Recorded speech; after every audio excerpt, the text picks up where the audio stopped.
আসসালামু আলাইকুম Suma's cooking and ব্লগে আপনাদের স্বাগত জানাই। আশা করি সকলে ভালো আছেন। একটি কড়াই আমি প্রথমে 2 চা চামচ পরিমাণ ঘি দিয়ে দিয়েছি। তারপর কিছু বাদাম কুচি করে দিয়ে দিলাম, কাঠবাদাম, কাজু বাদাম। আপনাদের হাতের কাছে যে বাদাম থাকবে সেটা দিয়ে কিন্তু করতে পারবেন। এখন আমি 1 কাপ পরিমাণ সুজি দিয়ে দিলাম। সুজিগুলো আমি 8 থেকে 10 মিনিট হালকা মিডিয়াম তাপে ভেজে নিব। আমি বেশ কিছু কিশমিশ দিয়ে দিলাম, দিয়ে আবারও একসাথে ভালোভাবে ভেজে নিব। 1 চা চামচ পরিমাণ এলাচ গুঁড়ো দিয়ে দিলাম, তাতে সুন্দর একটা ঘ্রাণ চলে আসবে।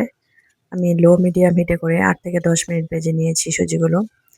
আর এখন একটি প্লেটে আমি তুলে নিচ্ছি, আর এগুলো আমি টিস্যু দিয়ে পরিষ্কার করে নিচ্ছি, নাহলে কিন্তু আবার পুড়ে এগুলো তিতা হয়ে যাবে। 1 চা চামচ পরিমাণ আমি সাদা চিনি দিয়ে দিলাম, দিয়ে আমি একটা ক্যারামেল তৈরি করে নিব। এই ক্যারামেলটা দিলে কিন্তু ফিরনির যে সুন্দর একটা কালার চলে আসবে। এখানে আমি 1 লিটার পরিমাণ দুধ জাল করে ঘন করে নিয়েছি। ক্যারামেলটা কিন্তু জমা হয়ে গেছে, কোনো সমস্যা নেই। দুধ যখন গরম থাকবে, গরম হয়ে যাবে, তখন এই ক্যারামেলটা কিন্তু গলে যাবে এবং সুন্দর একটা কালার চলে আসবে। এখন আমি মিডিয়াম হিটে করে জাল করে নিচ্ছি। 1 কাপ পরিমাণ চিনি দিয়ে দিলাম, দিয়ে এগুলো আমি আরও ভালোভাবে নেড়েচেড়ে কিন্তু জাল করে নিব।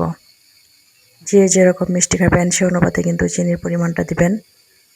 আমার এই মিষ্টিটা কিন্তু মোটামুটি অনেকটা বেশি হয়ে গিয়েছিল, তাতে করে আমার কাছে লেগেছিল। আর এখন আমি ভাজা যে সুজিগুলো ছিল সেগুলো দিয়ে দিলাম। ব্যালেন্স ঠিক থাকার জন্য কিন্তু সামান্য পরিমাণে চিনি দিয়ে দিচ্ছি এবং হাফ চা চামচ আবারও আমি এলাচ গুঁড়ো দিয়ে দিলাম, দিয়ে আমি কিছুক্ষণ জাল করে নিচ্ছি। আর শেষ পর্যায়ে কিন্তু আমি এখানে ঘি দিয়ে দিয়েছি, সুন্দর একটা ফ্লেভার চলে আসবে। আমি একসাথে ভালোভাবে নেড়ে চেড়ে নিচ্ছি। জাল করতে করতে কিন্তু এটা অনেকটা ফুলে উঠেছে। তারপর কিন্তু আমি এই অবস্থায় নামিয়ে নিয়েছি। আমি কিছু ডেকোরেশন করে নিয়েছি বাদাম এবং কিশমিশ দিয়ে। তো আপনারা ট্রাই করতে পারেন।